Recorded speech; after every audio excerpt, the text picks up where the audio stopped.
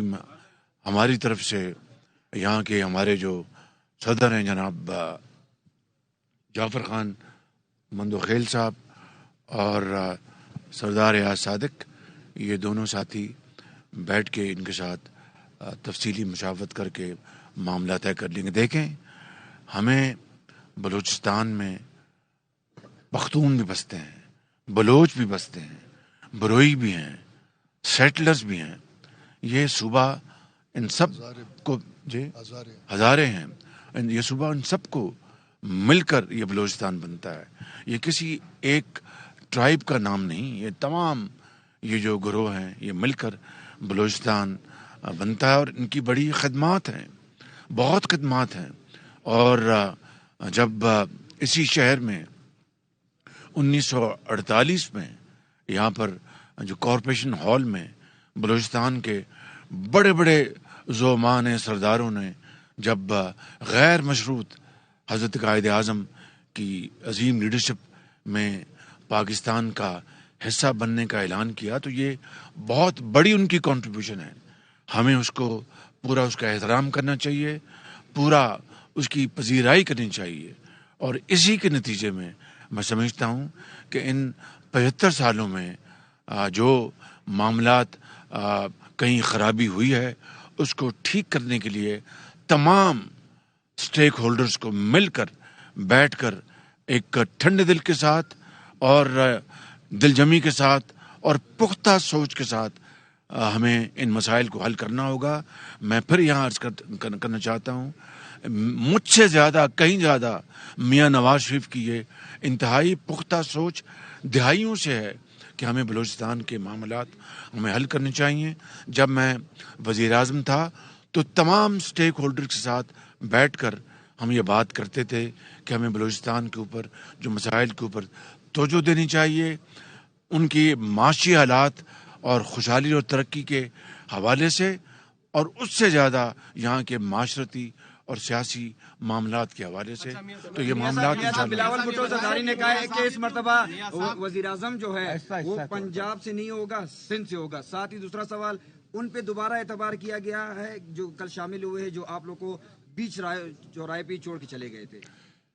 دیکھیے, بلاول بھٹو میرے چھوٹے بھائیوں کی طرح ہیں. میں نے ان کے ساتھ 16 ماہ کام کیا ہے اور بہت اچھے ہمارے تعلقات تھے اور ہیں. وہ اگر یہ بات کر رہے ہیں تو میں صرف یہی کہوں گا کہ جس کو پاکستان کے عوام وزیر اعظم منتخب کریں گے, قوم اس کو قبول کرے گی. اور اگر پاکستان کے عوام اپنے ووٹوں کے ذریعے میاں محمد نواز شریف کو قبول کرتے ہیں تو مجھے یقین ہے کہ سب اس کو قبول کریں گے.